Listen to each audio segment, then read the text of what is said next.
There is no disputing the fact that Ronald Exantus took the life of 6-year-old Logan Tipton. Exantus didn't know Tipton. Exantus was having a mental breakdown. He wasn't put in prison because he took the life of 6-year-old Logan Tipton. No. He was given a 20-year sentence. Okay, April 2018, jury found Exantus not guilty of murder by reason of insanity, but guilty but mentally ill on multiple felony assault charges. He was sentenced to 20 years behind bars, but state parole records shows he was released much earlier than the average sentencing for similar cases. Yes, that's exactly what you're hearing. You're hearing that a person that took the life of a 6-year-old. Now, mind you, no disputing that this man was mentally ill at the time. He had lost his marbles. This man who was a experienced dialysis nurse, had an education. He was well respected at his job. Matter of fact, he didn't get in the middle of all the work drama. He stayed out of the work drama. And then one day he just started acting differently at work. Then one day he started acting differently towards his family. And then he drove to Kentucky because this guy is from Indiana. He found a random house, went in, took a kitchen knife, and thought he was performing surgery on 6-year-old Logan Tipton, and thought he was fixing to perform surgery on Tipton's sisters. Thankfully, their father, even though he was battered, was able to put Exantus onto the ground, went to court, not guilty by reason of insanity. Now, you tell me, should this not mean that something needs to be done? That Ronald Exantus should stay somewhere where he could not be a danger to society? For that matter, anybody who has this verdict given to them, if they are truly, actually mentally impaired, if they have a mental illness where they become a violent individual, anybody that's been around those with mental illnesses know that you can't get them to keep taking their medicines because they start feeling better and they go, why should I take medication? It's not the medication that's making me feel better. Yeah, you hear this out of them. Or they can't afford to take the medication because, well, this medication, even though it's keeping them and others safe, is a way for these pharmaceutical companies to make massive profits, and nobody says anything to them. That should say something to them. Let's put it that way. Nobody controls the profit level on Americans. Other countries, hey, they've already got that taken care of, but in America, we don't punish these companies for punishing Americans for being the place where they developed the medications at, where we've given them the science, the technology to develop the medications at. This is why I say that we have a corporatism way of economy instead of a capitalism way of economy. Because if you actually understand laissez-faire capitalism, that's something completely different. So you have Ronald Exantus, who is one of a million cases, and he gets away with this. So what should we do? Yes, I'm well aware that some of y'all are going to go, he should have automatically been taken out and all this. But this guy had a productive life. He mentally snapped. It's not actually his fault. It's a disease that caused him to snap. Should he not be put somewhere where he could still be a productive citizen, but he is monitored and kept as a productive citizen? That is going to be my argument. But we're going to hear about Ronald Exantus. So, Let's go. Howdy, y'all. This is Paul, the Redneck Thinker. What we have here is a channel to communicate. I want you folks to be thinking by the time you leave my videos. Why? Because I'm tired of people talking via what other people tell them to think. So, watch my video and enjoy the chance to think for yourself. Oh, before I get too far into it, hit like and subscribe if you want to discuss what's going on with this government and on local, state, and federal levels, because I cover these things and not everybody appreciates it, and I'm constantly getting attacked by such folks that don't want to have this information getting out. Okay, so Ronald Exantus was a dialysis nurse who lived and worked in and around Indianapolis, Indiana. Ron was a hard worker, dependable, responsible, and thought of highly by his coworkers, supervisors, and patients. He was always reliable and described as being very focused and very grounded at work. By the way, this is all coming from an appellate brief. This is from court documents. So I am reading to you not from a news article. I'm reading to you from a court document. He was not one to talk about personal matters. So, on Thursday, December 3rd, 2015, Robin Wildman, a co-worker of Ron's, was very surprised when he ended up in her office. Ron was very giddy, very bubbly, and talking happily about his relationship. She described Ron as emotionally like Ron Cruz when Tom Cruise was with Oprah, and he was like jumping up and down on Oprah's couch talking about his love for Katie Holmes. She laughed at Ron because that excitement, that energy, because, like I said, he's always so grounded and does not share a lot that's not elicited. Okay, so all of a sudden you're hearing that. Ron was not only exhibiting unusual behavior at work, his live-in girlfriend Lauren Burgess and her parents Bill and Lisa Burgess also noticed changes in Ron's behavior the week prior to Monday, December 7th, 2015. Lauren noticed that Ron was up at all hours of the night and was not sleeping. Lisa, Lauren's mother, testified that early in the week he called her up between 1 a.m. and 3 a.m. and to ask if he could marry Lauren. Lisa even asked Ron why he was still up, noting that he did not ever call her at this hour. Towards the end of the week, Ron was not eating and had become very emotional. On Friday, December 4th, they picked up dinner and he didn't eat any of it. Also on Friday, Ron started crying, though he kept saying nothing was wrong. Lauren had never seen him cry in over 2 years of being with him. Sunday morning, December 6th, Ron's behavior became erratic and unstable. Lauren's father, Bill, was being baptized at church that day. Ron was crying, and Lauren told him she did not want him going to church if he was going to be emotional crying. Ron managed to pull it together, and they went to church. However, once at church, Ron became very emotional and erratic in his behavior. He started crying and walking out the back of church. When he talked to Lauren, one of the pastors, he basically proposed to her. But then that night, he said he didn't want to be married to her because of reasons. Um, it just got crazy. So after that whole day, he left Indianapolis. They have a receipt from Taco Bell showing he stopped at Louisville and got something to drink at 12:48 a.m. on December 7th, 2015. This was 2 or 3 hours prior to Ron arriving in Versailles. If you're not from Kentucky, I know it's spelled like the French word Versailles, but in Kentucky, they pronounce it Versailles. And make sure you pronounce it Versailles when you get to Kentucky.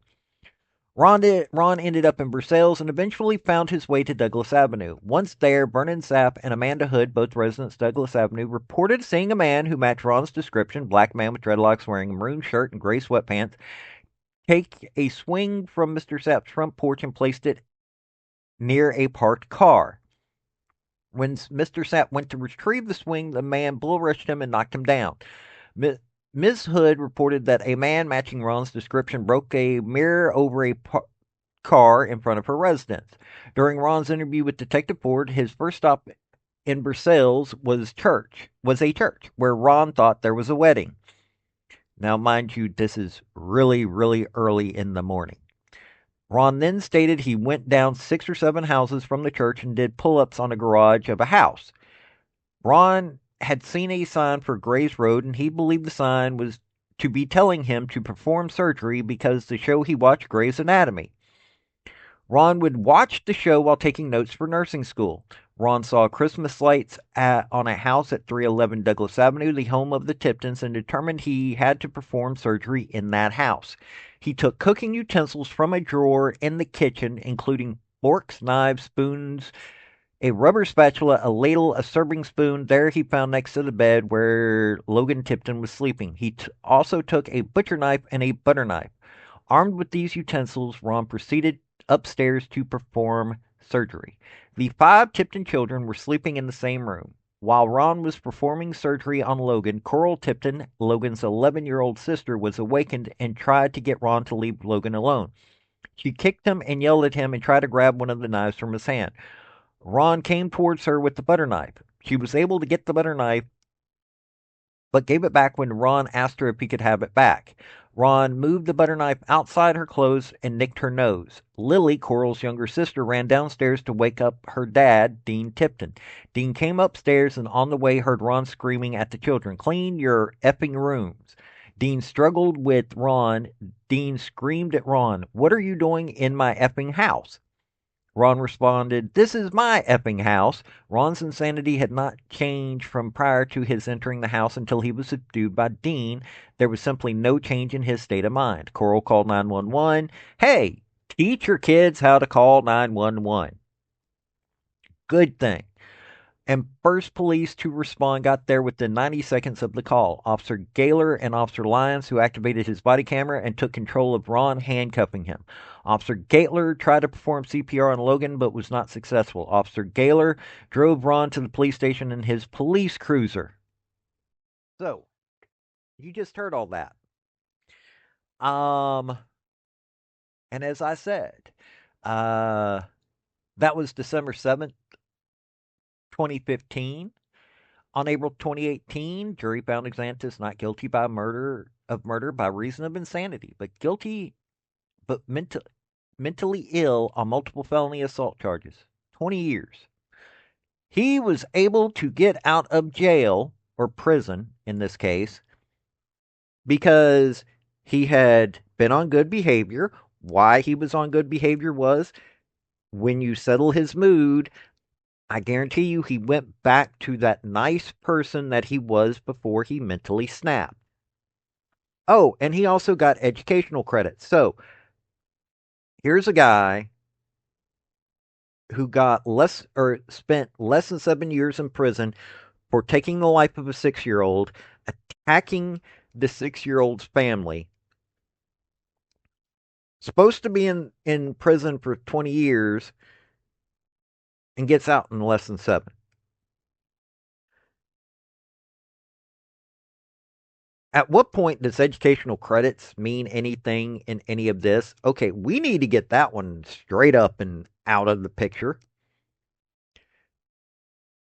And two, why was he not put into a situation in which he could stay? We need to create, and I'm going to say this, and a lot of people are going to be mad at me at this. We need to create a situation where folks like him, who is a dialysis nurse, in other words, he did good things for people, can still be productive members of society like they were before they mentally snapped. I mean, you take a look at, there's a show called ER. I don't know if y'all remember it. Noah Wiley was in it. Several good stars was in it. River Song from Doctor Who was in it. It just a lot of good actors and actresses. There was a series of episodes. A guy came in, had mentally snapped, ends up taking the life of one of the residents. Well, it was an intern, and harms another one. And he's let out because he's innocent by reason of insanity. Okay, this was a productive person that turned this way. Hey, just like real life. Why don't we have these folks put into a situation where they could still be productive members of society? They're still providing for society. but at the same time, they're monitored in a way, and I'm not talking about they're put out on the street. No, because if they quit taking their medication, guess what? They stop being productive members of society, and there will probably be other attacks. Like most people are expecting with Exantus that know about this case. If he stops taking his medication, how much you want to bet that he is going to go after somebody else? So, you tell me about that. You think about this. Does there not need to be similar things on this? The requirements of the law allow him to get out like this. Uh, there was probably plenty of information. He probably, it's probably all the truth that was told about him. You don't go into being a dialysis nurse unless you want to help people. So, an extreme change of mental status. Does that mean that he should be walking the streets? Okay, when you research this, the insanity defense is very rarely used and has a low success rate in the United States, with studies showing it is used in about 1% of felony cases and successful in roughly 25% of those instances. That means less than 1 in 400 defendants are found not guilty by reason of insanity. The insanity defense is raised in only about 1%, like I said. There's a high burden of proof. Defendants must meet strict legal standards, such as the Monotone rule, to prove they were legally insane at the time of the crime. And it does honestly sound like Exantus was insane at the time of the crime. There's also, it differs from state to state. According to Psychology Today, reality is that it's rarely successful. So, you're not talking about a lot of people. If it actually is found that the person is insane, hey, we all need to go, okay, if they were productive members of society before this happened, how can we get them to be back to being productive members of society? In other words, they are producing more than they are taking from society. That is a productive member of society. So once you have that criteria met, you also have to meet the criteria of how do you keep the public and them safe? Because, like I said earlier, if they quit taking the medication that is keeping them from being the monster that they became, there's a definite need for that. Now, you tell me. I think, as I've stated, my stance is you create a something in which they're monitored, they're in a controlled environment. So if something happens, if the medication stops working, and that happens way too often, then they are not able to leave that situation. They are able to be caught in their actions. And if their actions start showing that they are losing their mental ability again, then they are in a safe place that they can get brought back to being a productive member of society, but they are not walking the streets. This walking the streets part is the main thing that I have a problem with. If you become a monster when your mental status deteriorates to a certain point, then you should not be allowed to walk the streets. End of story. Now, I want to know if you agree with me on this. Do you believe that somebody who has been a monster, and yes, Exantus was not a monster in normal everyday life, he was a beyond productive member of society. He was helping people who needed medical care. Very productive member of society. But he developed a mental illness that turned him into something that he was not normally. So I am not calling him a monster. I'm saying that his mental illness became the monster that he became. He is not a monster, but he is a risk now. If something happens, whatever his mental status is, he could probably go take the life of another 6 year old. So you tell me, should he be put into a situation where, hey, you have people not wanting to take his life? Okay, fine. Then put him into a controlled environment for the rest of his life. That is what I am saying. For the rest of his life, he has to be put into a controlled environment where he is no longer able to become the monster that he became on December 7th, 2015. But I want you to think about that. I want you to answer me this. This is for you to answer, not me. I know what I want, but I want to know what you want. This is something that we have to fix. People are quite literally dying, and people are getting off scot free. This is not a solution. This is a nightmare. This has been Paul, the Redneck Thinker. Y'all have a good day now. Bye. So, folks, that's the story that I wanted to bring you on this video. And I just wanted to say thank you again for coming by. Hit like, subscribe, comment, all that fun stuff if you don't mind. Help me out. So, y'all have a good day now.